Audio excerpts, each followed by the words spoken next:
Gold, trusted gold buyers. మీరు తాకట్టు పెట్టిన బంగారాన్ని విడిపించి ఈ రోజు ఉన్న మార్కెట్ ధరకు కొనబడను.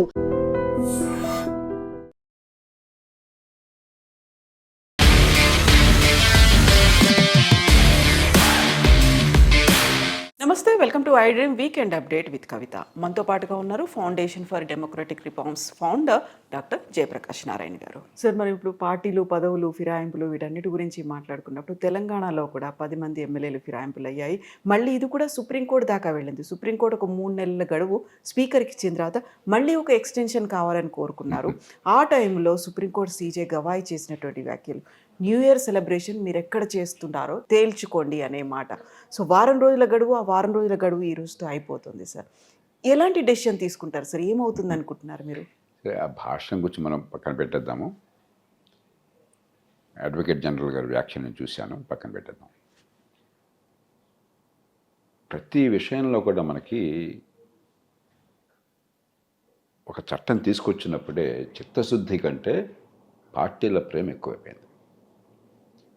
ఉదాహరణకి పార్టీ ఫినామినేషన్ తెచ్చినప్పుడు నిజంగా గనక ఇది అమలు కావాలన్న కోరుకున్నట్టయితే పార్టీ ఫిరాయింపు జరిగిందా లేదా నిర్ణయించే అధికారాన్ని మీరు ఎన్నికల సంఘానికి ఇచ్చారనుకోండి, ఈ గొడవ లేకుండా పోయేది. వాళ్ళకి ఎట్లా ఇస్తారో మీరు అడగచ్చు. ఎన్నికల సంఘానికి ఇప్పటికే ఒక ఎమ్మెల్యే కానీ ఎంపీ కానీ ఎన్నికారనుకోండి, ఆయన అనర్హుడైనాడు. మీరు ఆయన ఎన్నికల పదవిలో ఉండగా అనర్హుడైనాడు ఏ కారణంగా కానీ. ఉదాహరణకి ఆయన మీద కోర్టులో శిక్ష పడి ఉండొచ్చు, సెక్షన్ 8 కింద ఆయన అనర్హుడు కావచ్చు. లేకపోతే ఆఫీస్ ఆఫ్ ప్రాఫిట్ అంటారు, అలాంటిది ఏమన్నా ఉన్నట్టయితే ఆయన అనర్హుడు కావచ్చు. లేకపోతే ఇతర కారణాలు అనర్హుడు అనుకోండి. అలాంటి సందర్భాలు రాజ్యాంగం ఏం చెప్తోంది? గవర్నరు ఎమ్మెల్యే అయినట్టయితే, అలాగే ఎంపీ అయినట్టయితే రాష్ట్రపతి ఈ విషయాన్ని ఎన్నికల సంఘానికి పంపించి మీరు విచారించి నివేదిక ఇవ్వండి అని చెప్పి ఆదేశిస్తారు. ఎన్నికల సంఘం పద్ధతి ప్రకారం విచారణ జరుపుతుంది. జరిపి ఒక నిర్ణయం చేసి గవర్నర్కి లేక రాష్ట్రపతికి సిఫారసు చేస్తుంది. ఆ సిఫారసు శిరోధార్యం. ఇంకా రాష్ట్రపతి గవర్నర్కి వేరే అవకాశం లేదు. వారు ఏం చెప్తే చేయవలసిందే. రాజ్యాంగంలో స్పష్టంగా పెట్టారు. కాబట్టి అసలు గందరగోళానికి తావులేదు. నిజంగా పార్టీ ఫిరాయింపు నిషేధమే మీ లక్ష్యమైనట్టయితే ఆ అధికారం ఎందుకు వాళ్ళ చేతుల్లో ఇవ్వలేదు? లక్ష్యం పార్టీ ఫిరాయింపు కాదు, మా పార్టీలోకి వచ్చే ఫిరాయింపును ప్రోత్సహించాలి, వేరే పార్టీలో పోయే ఫిరాయింపును ఆపాలి. స్పీకర్ ఎప్పుడు మావాడు కాబట్టి స్పీకర్ చేతుల్లో పెట్టుకున్నాం. తొలుత పెట్టినప్పుడే దాని ఉద్దేశం అది. ఇక తర్వాత అవన్నీ భాగవతం. ఒకప్పుడు స్పీకరు పార్టీలకు అతీతంగా వ్యవహరించేవాళ్ళు. ఒక జీవి మౌలాంకర్ మొట్టమొదటి స్పీకర్ ఈ దేశానికి. ఆయన పూర్తిగా నిష్పాక్షికంగా బ్రిటన్లో హౌస్ ఆఫ్ కామన్ స్పీకర్ ఎట్లా వ్యవహరిస్తారో అలా వ్యవహరించారు. కానీ ఈవేళ స్పీకర్లు 100కి 90 మంది వాళ్ళ కోరిక ఏమిటి? స్పీకర్లకి నేను మంత్రి అయితే బాగున్నాను, మంత్రి పదవి నాకు రాక ఈ స్పీకర్ పదవి ఇచ్చారు ఒక కన్సలేషన్ ప్రైజ్గా, అంతే తప్ప ఒక సభకి అధిపతిని, శాసన నిర్మాణ వ్యవస్థకి అధిపతిని, ఇది ఒక కీలకమైన బాధ్యత, ప్రజాస్వామ్యంలో గురుతర బాధ్యత అనే భావంతో పనిచేసేవాళ్ళు చాలా అరుదు. ఆ పనిచేసేప్పుడు సహజంగానే ఆ స్పీకర్ని అధికారంలో ఉన్న పార్టీ వారికి చెప్తుంది ఏం కావాలో. అడగకుండానే అధికార పార్టీకి అనుకూలంగా వ్యవహరిస్తారు. కాబట్టి ఈ తంతంతో జరుగుతూ ఉంటుంది. అంచేత ఈ పార్టీ ఫిరాయింపు గురించి మనం అంత సీరియస్గా తీసుకోవద్దు. పార్టీల మధ్య ఏదో సరదాగా వాళ్ళకి పోరాటం తప్పితే, ఆ పార్టీ ఉంటే వాళ్ళు ఫిరాయింపులు చేసుకున్నారు, ఈ పార్టీ ఉంటే వీళ్ళు ఫిరాయింపులు చేసుకున్నారు. ఇది ఒక సర్వసామాన్యం అయిపోయింది. నేను పెద్ద గొప్ప అంశంగా చేసి మళ్ళీ ప్రజల్లో వాళ్ళంత ప్రచారము, పత్రికల్లో పొద్దున్న సాయంత్రం చర్చ గొప్ప జరుగుతున్నట్టు ఏమీ లేదు. ఏ పార్టీలో ఉన్నా మనకు ఊరేదేం లేదు. కాబట్టి నిజంగా చిత్తశుద్ధి అన్నట్టయితే ఈ అధికారాన్ని ఎన్నికల సంఘానికి ఇచ్చేయండి, మిగతా అనర్హతలు నిర్ణయించే అధికారం ఉన్నట్టుగాను, అప్పుడు గొడవ లేకుండా జరిగిపోతుంది. ఆ ఆలోచన ఏ పార్టీకి లేదు. ఈ పార్టీ ఫిరాయింపు నిషేధం చట్టం అమలు కావటం లేదు, సభ్యత్వం రద్దు కావట్లేదని ఘోషిస్తున్న పార్టీలు కూడా పొరపాటునైనా ఈ అధికారాన్ని ఎన్నికల సంఘానికి ఇవ్వండి అని అడుగుతున్నారా? అడగట్లేదు. ఎందుకంటే మేముంటే మళ్ళీ మేము పని చేయాలి. కాబట్టి ఎంతో ఒక రాజకీయ పోరాటం తప్ప పెద్ద రాజ్యాంగ పోరాటం కాదు. ఒకవైపు ఎన్నికల సంఘం ఉంది, ఇంకొక వైపు స్పీకర్ ఉన్నారు, మరోవైపు సుప్రీంకోర్టు అనేది ఉన్నది. ప్రతిసారి 3 డిఫరెంట్ ఎంటిటీలు, స్వతంత్ర ప్రతిపత్తి ఉన్నవే. అన్నిట్లలోనూ ఇదే ఇష్యూ అనేది. ఇప్పుడు దీంతో పాటుగా మళ్ళీ గడువుకి సంబంధించి కూడా రాష్ట్రపతి గవర్నర్లకు గడువు ఇవ్వాలా వద్దా అనే దాంట్లో కూడా అదే అంశం కూడా సుప్రీంకోర్టు దాకా చేరింది. సో ఇవన్నీ కూడా ఎందుకని సార్ ఇప్పుడు ఏళ్ల తరబడి ఇలాగే కొనసాగుతూ వస్తున్నాయి? కవిత, గవర్నర్ల వ్యవస్థ నా దృష్టిలో 6 వేలు లాంటిది. నేను ఎన్నోసార్లు బహిరంగంగా చెప్పాను.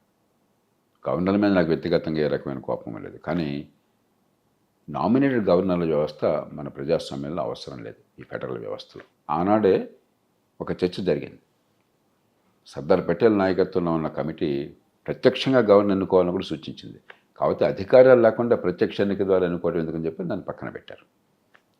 మరొక కమిటీ ఏం సూచించిందంటే, ఎలాగైతే రాష్ట్రపతిని పార్లమెంట్ ఉభయ సభలు రాష్ట్ర శాసనసభలు ఎన్నుకుంటున్నాయో అలాగే రాష్ట్ర గవర్నర్ని రాష్ట్రంలో ఉన్న చట్టసభలు ఎన్నుకుని ఏర్పాటు చేస్తే బాగుంటుందని ప్రతిపాదించారు. మరి ఏ కారణంగా దాన్ని పక్కన పెట్టి నామినేటెడ్ గవర్నర్లు పెట్టారు. కొందరు గవర్నర్లు నిజంగా హుందాగా రాజ్యాంగబద్ధంగా వ్యవహరించే ప్రయత్నం చేస్తున్నారు. కానీ అత్యధికులు జాతీయ స్థాయిలో ఏ పార్టీ అధికారులు ఉంటే వారికి విధేయులు. కాంగ్రెస్ పార్టీ అధికారంలో ఉండగా 350 అధికారులను దుర్వినియోగం చేసి 100 సార్లకు పైగా ప్రభుత్వాన్ని రద్దు చేసి పారేశారు. కేవలం మా మాట వింటం లేదన్న కారణంగానే మా పార్టీకి అనుకూలం కాదని చెప్పినాం. ఎన్టీ రామారావు ప్రభుత్వాన్ని అఖండ మెజారిటీ ప్రజాబలం ఉన్నా కూడా రద్దు చేశారు. ప్రజలు మళ్ళీ ఉవ్వెత్తున లేచి మళ్ళీ ఆయనకు అధికారాన్ని కట్టబెట్టారు. కాబట్టి ఇవన్నీ మనం ఎన్నోసార్లు చూసాం. కాబట్టి గవర్నర్ల వ్యవస్థ ఇప్పుడున్న తీరు సరైనది కాదు. కానీ దాని పరిష్కారం రాజకీయంగా రావాలి. మరి గతంలో ఒక కేసులో ఏం జరిగిందంటే, సుప్రీంకోర్టులో ఒక ధర్మాసనం తమిళనాడు కేసులో గవర్నర్లు ఆలస్యం చేస్తున్నారు ఈ చట్టాలని ఆమోదించడానికి, గవర్నర్ ఆమోదిస్తేనే చట్టం అవుతుంది.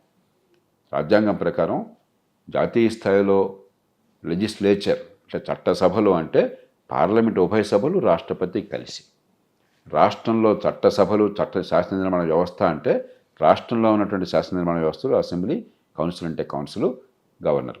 అంతేగాని గవర్నర్ లేకుండా శాసన నిర్మాణ వ్యవస్థ లేదు. సుప్రీంకోర్టు చాలా తొందరపాటుతో గవర్నర్ సంతకం లేకుండా ఈ చట్టాలు ఆమోదించినట్టు అని ఒక తీర్పు ఇచ్చేశారు. అది ఏ రకంగా చూసినా రాజ్యాంగ విరుద్ధం. నేను నిర్మోహటంగా ఖండించాను దాన్ని. ఆ తీర్పు వచ్చే రోజునే ఖండించారు. గవర్నర్లు చేస్తోంది తప్పే, సుప్రీంకోర్టు చేస్తుంది అంతకంటే తప్పు. అరాచకత్వం అవుతుంది అది.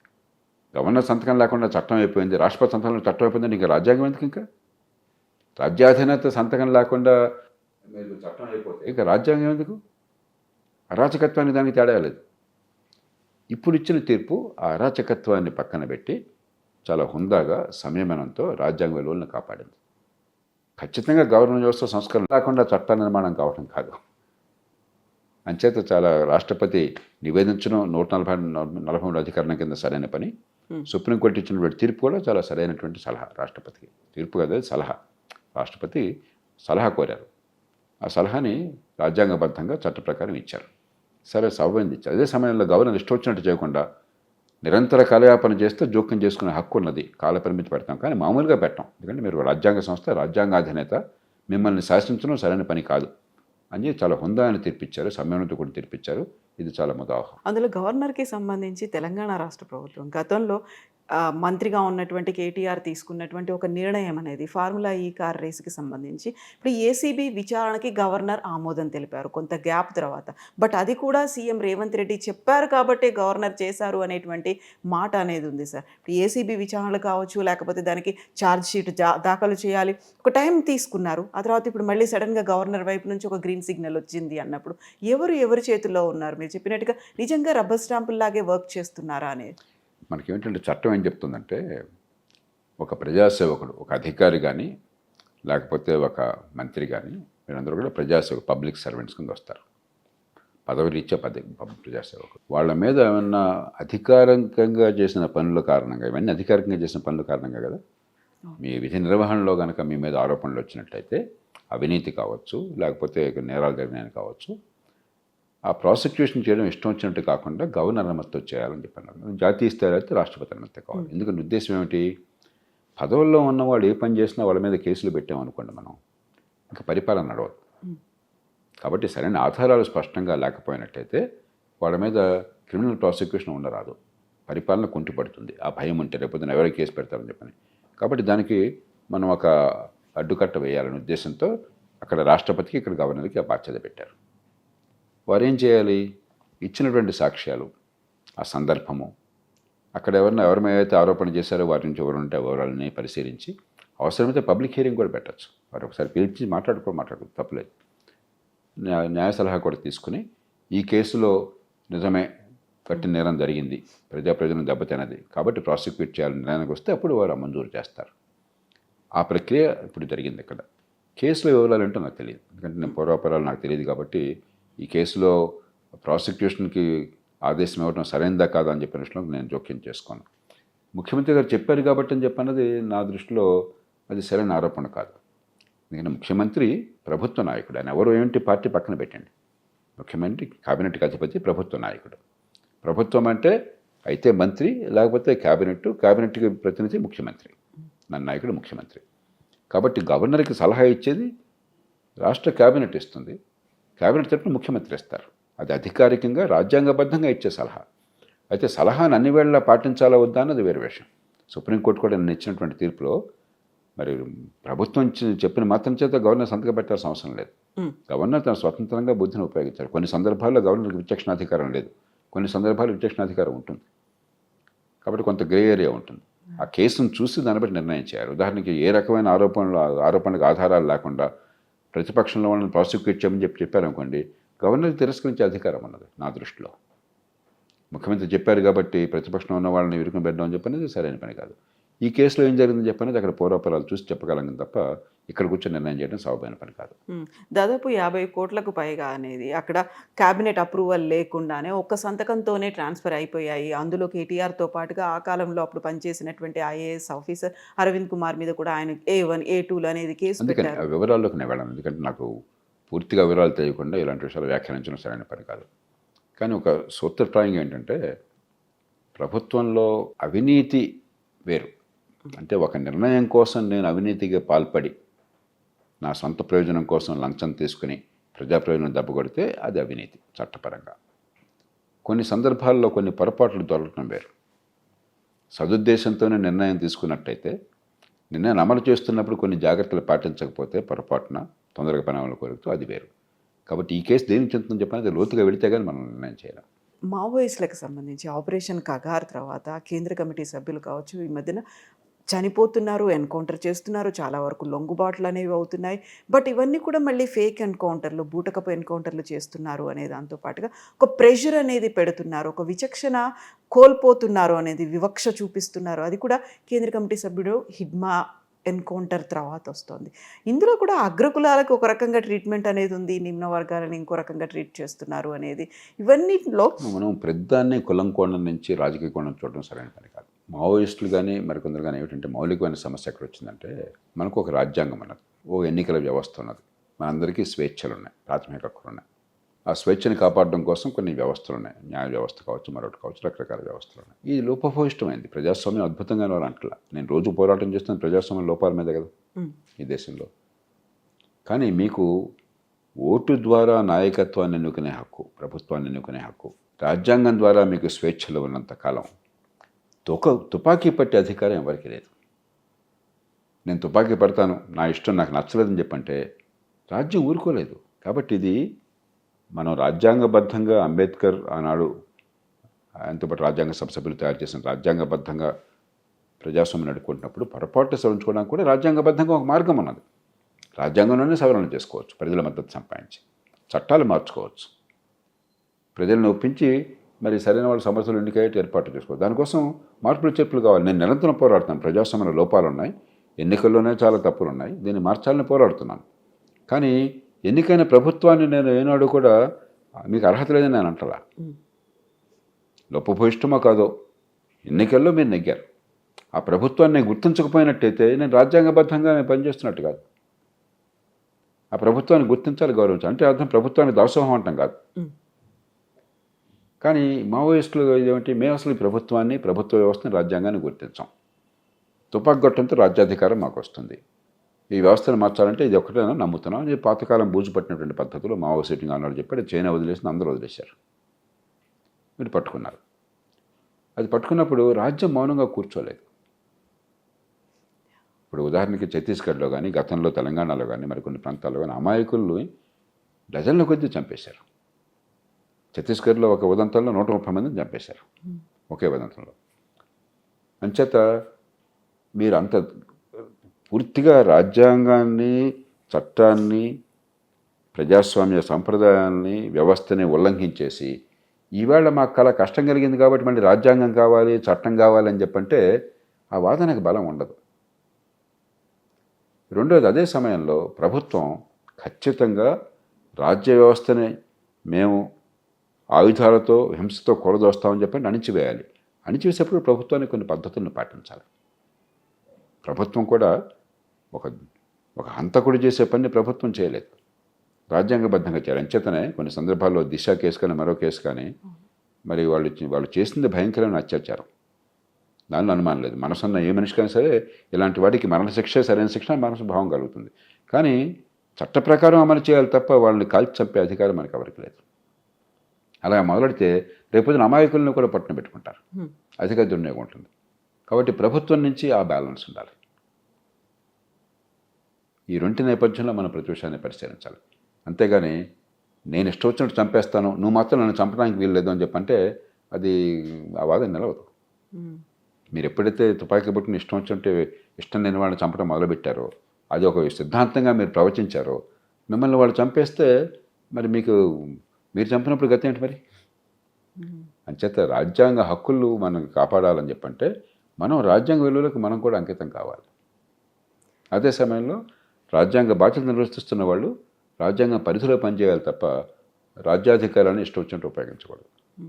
మీరు కలెక్టర్గా వర్క్ చేశారు, ఆ టైంలో కూడా ఇప్పుడు నక్సలిజం అనేది కనిపించింది. ఆ తర్వాత ఇప్పుడు ఆపరేషన్ కగార్ అన్నారు. 2026 మార్చ్ ఎండ్ కల్లా నక్సలిజం అన్ని మేము కంప్లీట్గా అంతం చేస్తాము అనేది. సో ఆ స్టేజ్ నుంచి ఇప్పటికి ఆల్మోస్ట్ 40-50 ఏళ్ల తర్వాత ఉన్నటువంటి సిచ్యువేషన్ ఇప్పుడు ఇంకా ఉండదు అనుకున్న టైంలో ఇంకెక్కడో ఒక చోట మళ్ళీ ఉద్భవిస్తుంది ఇంకో రూపంలో అనేటువంటి వాదనలు కూడా ఉన్నాయి కదా సార్. అంటే రెండు, ఒకటి ఈ హింసావాద తీవ్రవాద ఉద్యమాలు చాలా మేరకు తగ్గుతున్నాయి. ఉదాహరణకి ఇప్పుడు మొదటి దశలో 69 ఆ ప్రాంతాల్లో శ్రీకాకుళం ప్రాంతంలో మనకు వచ్చింది.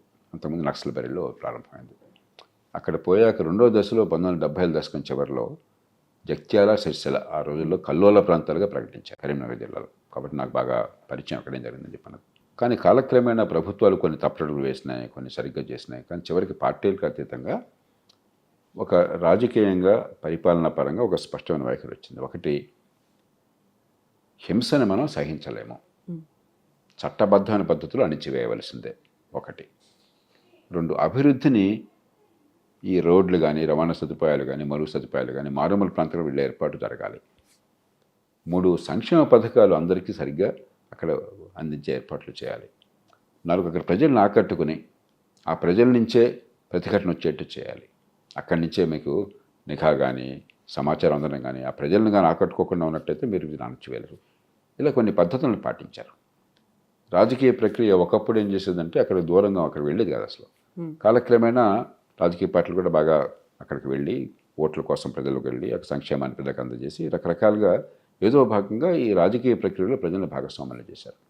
ఓ పక్కన పోలీస్ యంత్రాంగం పటిష్టమైన చర్యలు, మరో పక్కన ప్రభుత్వ సంక్షేమ పథకాలు, మూడో పక్కన రాజకీయ ప్రక్రియ కలిసి కాలక్రమేణా మన తెలుగు రాష్ట్రాల్లో ఈ మావోయిస్ట్ ఉద్యమానికి పెద్ద పాత్ర లేకుండా చేసినాయి. మరి చాలామంది చెప్పేది నాకు వివరాలు తెలియవు, మన నాయకులే అక్కడికి ఇతర ప్రాంతాలకు పోయి అక్కడ ఛత్తీస్గఢ్ లాంటి ప్రాంతాల్లో పెద్ద ఎత్తున మళ్ళీ చేపట్టారు. వాళ్ళు ఇక్కడి నుంచి నేర్చుకున్నారు. ఛత్తీస్గఢ్లో కానీ ఇతర రాష్ట్రాల్లో కానీ అక్కడ ఉన్నటువంటి అధికారులు, అక్కడ ఉన్నటువంటి ప్రభుత్వాలు తెలుగు రాష్ట్రాల్లో మనం ఏం చేసాం అనేది ఒక నమూనాగా తీసుకుని నేర్చుకుని వాళ్ళ పద్ధతులను అవలంబిస్తున్నారు ఇక్కడ. కాబట్టి దీర్ఘకాలంగా ఆలోచిస్తే మావోయిస్టు ప్రభావం ఈ దేశంలో తగ్గుతున్నది, బహుశా కొంతకాలం అంతరించిపోతుంది. అదే సమయంలో ఒకప్పుడు వీళ్ళందరికీ ఆలంబనంగా ఉన్న చైనా అసలు ఆ సిద్ధాంతాన్నే పక్కన పెట్టారు. చైనాలో ఒక సీనియర్ అగ్రశ్రేణి నాయకుడు నాకు, మేమంతా విందు భోజనంలో ఉన్న ఆయన హోస్ట్ మాకు, నేను నవ్వుతేమంటే మా కమ్యూనిస్టులకి ఇప్పటికి కూడా మీ సంగతి అర్థం కాలేదు, వాళ్ళకి ట్రైన్ చేయొచ్చు కదా అని అంటే ఆయన అన్నాడు, చైనాలో communist party it's about political stability and order. సమాజంలో శాంతి భద్రతల కోసము రాజకీయ సుస్థిరత్వం కోసం తప్ప ఆర్థిక విధానాల కోసం కాదు, మీ కమ్యూనిస్టులుగా అర్థం కావాలని చెప్పినాడు. ఆ విజ్ఞత మన వాళ్ళకి లేకుండా పోయింది. వాళ్ళే వదిలేసిన దాన్ని పట్టుకుని అసలు మావోయిస్ట్ పేరేంటి? కొన్ని పార్టీలు అయితే లిన్పియావో మరొకటి మీకు నాకు అర్థం కాని భాషలు మాట్లాడలే. ఈ జాతి నుంచి వచ్చినాయి కాదు, ఈ గడ్డ నుంచి పుట్టినాయి కాదు ఈ సిద్ధాంతాలు ఆలోచనలు. ఏదో ఒక విచిత్రమైనటువంటి ధోరణిలో ప్రచారం చేసుకున్నారు. ఆ దేశాలే వదిలేసినాయి. ఉత్తర కొరియా అనే దేశం మినహాయిస్తే అది చివరికి ఒక వ్యక్తి పాలన ఉన్న రాజ్యంగా మారింది కమ్యూనిస్ట్ పేరుతో. అలాంటిది మనం ఇక్కడ మాట్లాడడం అర్థం లేదు. మనం చూడవలసింది వేళ ఆర్థిక ప్రగతి, సామాన్యుడికి దానిలో భాగస్వామ్యం, ఎదిగే అవకాశం. ఆ రెంటిని సమన్వయం చేయడం ఎట్లా? కమ్యూనిజం మనకి ఇచ్చినటువంటి గొప్ప వరం ఏంటంటే సామాన్యుని హుందాతనాన్ని, అవకాశాన్ని పెంచడం ఎట్లా ప్రగతితో పాటు. ఆ రెండు కలిసినాయి కాబట్టి ప్రపంచంలో ఇవాళ అన్ని వర్గాలకి అవకాశాలు లభించే పరిస్థితి వచ్చింది. దాన్ని ఎలా సమన్వయం చేయాలి ఆలోచించాలి తప్పితే ఈ పాతకాలపు సిద్ధాంతాలు పెట్టుకుని నలుపు తెలుపుగా భావిస్తే ఉపయోగం లేదు. దాని నుంచి బయటపడాలి. అంచేత కాలక్రమేణా అంతరించిపోతుంది. మీరు యువతలో మీకు ఎవరు కూడా కమ్యూనిస్ట్ పార్టీ కానీ లేకపోతే ఈ తుపాకీ పట్టి మార్పు కానీ దానికి వెళ్ళేవాళ్ళు కనిపించట్లేదు. కానీ ఈ పార్టీలు క్రమక్రమం అంతర్ధానమైనా కూడా ఇప్పటికీ ఈ సమాజంలో చట్టబద్ధ పాలన లేదు. ఎదిగే అవకాశాలు అందరికీ లేవు. పుట్టుక చాలామంది భవిష్యత్తును శాసిస్తున్నది వాళ్ళే పాపం ఎరగకుండా, మంచి విద్య లేక, మంచి ఆరోగ్యం అందక.